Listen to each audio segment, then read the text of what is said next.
उत्तर प्रदेश का बहराइच और बहराइच का महाराजगंज लगातार सुर्खियां बटोर रहा है। 13 तारीख को जो घटना हुई, जो हिंसा हुई और उस हिंसा में गोपाल मिश्रा की मौत हो जाती है, उस हिंसा के बाद एक ऐसी अपडेट सामने आई है जिसने उत्तर प्रदेश के पुलिस प्रशासन पर सवाल खड़े कर दिए हैं। तो दूसरी तरफ एक इनकाउंटर की खबर सामने आ रही। आपको मालूम होगा कि 13 तारीख को जिस तरह से घटना हुई और उस घटना में राम गोपाल मिश्रा की मौत हो जाती है और उस मौत के बाद जो है कई सारे लोगों को गिरफ्तार किया जाता है और उस गिरफ्तारी के बाद एक इनकाउंटर की खबर आ रही है और वो इनकाउंटर है सरफराज की और तालीम की, और जिसके बाद सरफराज की बहन रुखसार ने पुलिस प्रशासन पर एक बड़ा सवाल खड़ा कर दिया है। नमस्कार, आदाब, मेरा नाम है रजा अंसारी। द इंडियन खबर पर आपका स्वागत है। 13 तारीख को उत्तर प्रदेश के बहराइच में दंगा भड़क जाता है और इस दंगा की लपेट में कई सारे लोगों के घर आते हैं, कई सारे लोगों की प्रॉपर्टी को बर्बाद किया जाता है, आगजनी होती है और आगजनी के बाद पूरे जो है उत्तर प्रदेश के बहराइच और उनके जुड़े हुए तमाम डिस्ट्रिक्ट्स में माहौल बिगड़ने की खबर सामने आती है। बहराइच के मेहसी इलाके में जो मुसलमानों की बड़ी आबादी वहां पे रहती है, वहां पर एक दंगा भड़क जाता है और उस दंगा के आड़ में बहुत सारे लोग अपनी सियासी रोटी सेकने का भी काम करते हैं। आपको समझाते हैं कि 13 तारीख को दुर्गा पूजा विसर्जन का एक जुलूस वहां से गुजरता है। डीजे तेज होने के कारण मस्जिद का कुछ इलाका पड़ता है और मस्जिद वाले इलाके में रोककर लगातार घंटों तक डीजे बजाई जाती है, मुस्लिम पक्ष का कहना है। और डीजे बजाने के बाद जो है एक छत पर चढ़कर एक युवा रेलिंग को तोड़ता है, झंडा को हटाता है और झंडा हटाने के बाद भगवा झंडा फहरा देता है और उसके बाद जय श्री राम के नारे लगाता है, जिसके बाद हालात बिगड़ते हैं और उसके बाद कई सारे लोगों की जख्मी होने की खबर आती है। फिर उसके बाद पत्थर फेंके जाने की खबर आती है और उसी घटनाक्रम में राम गोपाल मिश्रा की मौत हो जाती है।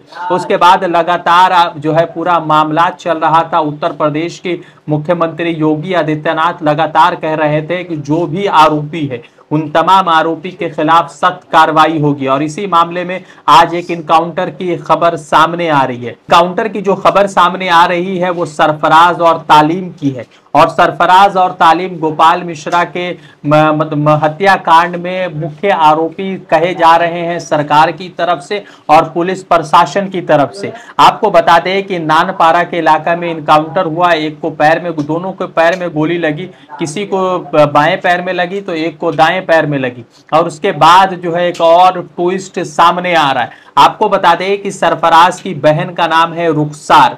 रुखसार ने कहा है कि मेरे भाई को, मेरे शौहर को, मेरे पिता को और मेरे पति को उत्तर प्रदेश की पुलिस जो है इनकाउंटर में मार सकती है, इनकाउंटर कर सकती है और इनकाउंटर को लेकर हमें डर लग रहा है। रुखसार ने क्या कुछ कहा है, सबसे पहले इस वीडियो को आप देखिए। बिहार को जो वहाँ दंगा हुआ है उसमें जिस आदमी की मृत्यु हुई है उसका इल्जाम मेरे पिता और मेरे भाइयों पे आया है। मेरे पिता का नाम अब्दुल हमीद और मेरे भाई का नाम सरफराज अहमद और मोहम्मद फहीम है। उस दंगे के बाद 14 तारीख को एसटीएफ की टीम मेरे घर पहुंची और वहां केवानागंज पहुंची, मेरे ससुराल, और वहां मेरे घर की तलाशी ली। जब वहां कोई नहीं मिला तो वो लोग मेरे पति ओसामा और मेरे देवर शाहिद को लेके चले गए। उसके बाद से उन लोगों का कोई अता पता नहीं चल रहा है।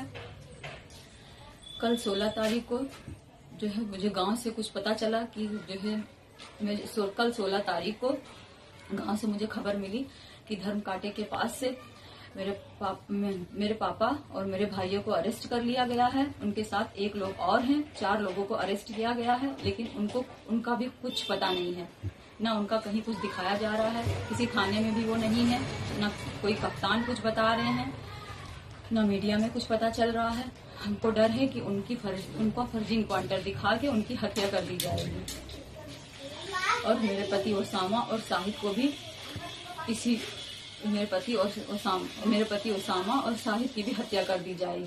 आपने वीडियो देखा, वीडियो में रुखसार किस तरह से अपने शौहर के बारे में, अपने देवर साहिल के बारे में बात कर रहे हैं। आपको सबसे पहले समझाते हैं कि जो इनकाउंटर की खबर आई है, इस इनकाउंटर से पहले एक खबर ये आ रही है कि रुखसार का गंज बहराइच के कैनातगंज के इलाके में है। वहां पर वो पुलिस और एसटीएफ की टीम जाती है, उसके पति को और जो जिसका नाम उसामा है और देवर साहिल को पुलिस उठाकर ले जाती है।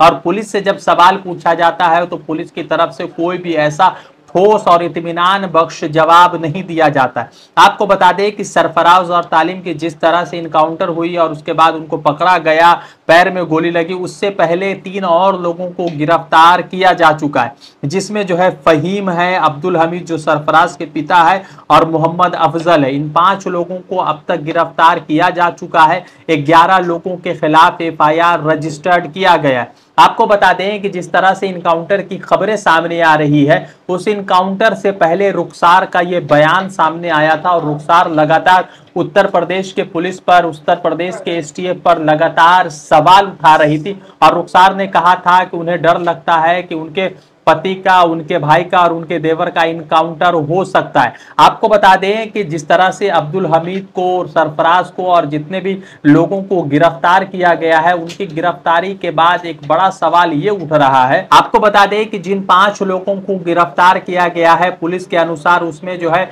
6 लोगों की तलाश अभी और जारी है, क्योंकि 11 लोगों पर एफआईआर रजिस्टर्ड हुआ और 50 लोगों को इसलिए भी जो है केस रजिस्टर्ड किया गया है क्योंकि 14 तारीख को वो तोड़फोड़ कर रहे थे, गाड़ी जला रहे थे, घर में आग लगा रहे थे। बताते हैं कि जिस तरह से अब्दुल हमीद और उनके 2 बेटे फहीम, रिंकू को शाम 4 बजे पुलिस उठाकर ले जाती है, तो उस मामले में कलीम हाशमी जो उनके पक्षधर है, जो वकील है, वो पुलिस से सवाल करते हैं, पुलिस से जवाब मांगते हैं, तो पुलिस की तरफ से कोई भी जवाब ठोस नहीं दिया जाता है। और जिसके बाद लगातार रुखसार और रुखसार के परिवार वाले अपने भाइयों को, अपने पति के जान की चिंता को लेकर लगातार जो है डरे हुए, सहमे हुए।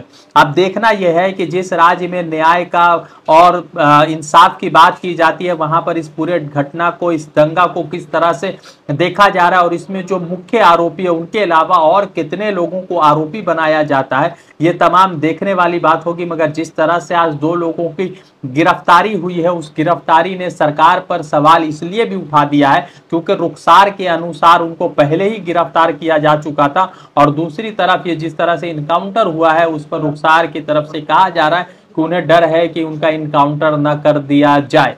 अब देखना यह है कि जिस तरह से ये घटना हुई है, उस घटना के बाद बाराबंकी में भी एक घटना की खबर आई जहां पर मस्जिद में तोड़फोड़ की गई, 4 लोगों को वहां के प्रशासन ने गिरफ्तार किया है। मगर सवाल ये उठता है कि भाजपा के शासित राज्यों में आखिर इस तरह की घटनाएं क्यों सामने आ रही है। रज़ा अंसारी की रिपोर्ट, द इंडियन खबर के लिए। द इंडियन खबर, सच आपके सामने।